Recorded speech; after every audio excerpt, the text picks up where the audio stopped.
Questão 3. Dois dos movimentos da Terra em seu deslocamento são o movimento de rotação em torno do seu eixo e o movimento de translação ao redor do Sol. A figura ilustra o sentido desses dois movimentos. Considere que as velocidades desses movimentos são de ordens de grandezas próximas, ou seja, o módulo da velocidade de translação deve ser considerado próximo ao módulo da velocidade de rotação. E que as velocidades resultantes de um ponto do equador em relação ao Sol sejam V0 à meia-noite, V6 às 6 horas, V12 ao meio-dia e V18 às 6 da tarde.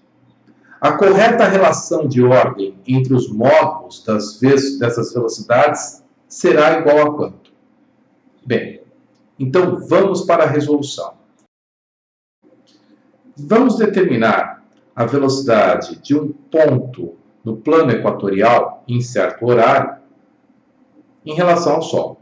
Essa velocidade, chamada de velocidade resultante, é a soma vetorial da velocidade relativa, que é a velocidade de rotação do planeta ao redor do seu eixo, e a velocidade de arrastamento, que é a velocidade de translação do planeta em relação ao Sol. Veja, vou chamar a velocidade de rotação de velocidade relativa, e ela será representada por um segmento de reta orientado de cor vermelha.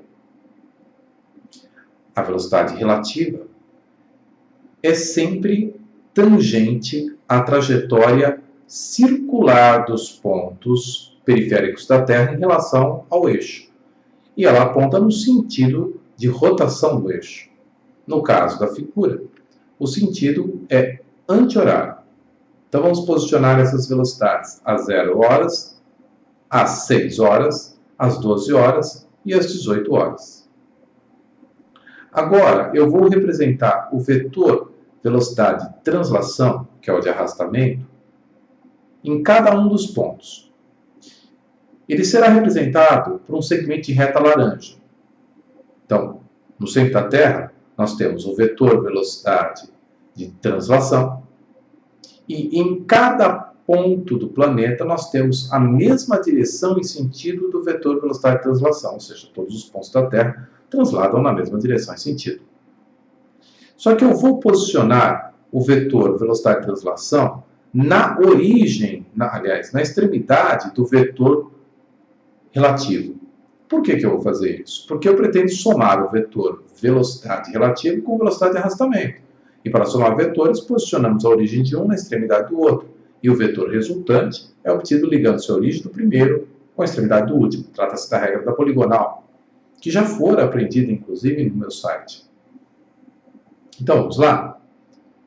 Posicionando os vetores laranja nas extremidades dos vetores vermelhos. Ao ligar a origem do primeiro com a extremidade do último, percebemos que às 0 horas nós temos um vetor de comprimento máximo, que corresponde ao comprimento do vermelho com o comprimento do laranja.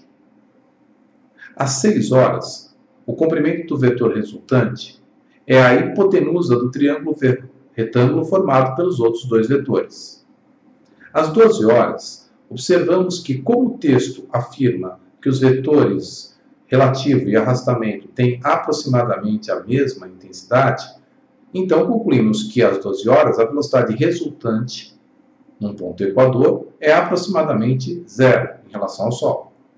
Às 18 horas, a velocidade resultante novamente é a hipotenusa do triângulo retângulo formado pelos dois vetores. O que nos leva, então, a dizer que às 0 horas nós teremos maior velocidade resultante. Às 6 e às 18 teremos velocidades resultantes iguais. E, finalmente, a menor velocidade, aproximadamente zero, ocorre às 12 horas. O que nos leva imediatamente à alternativa C.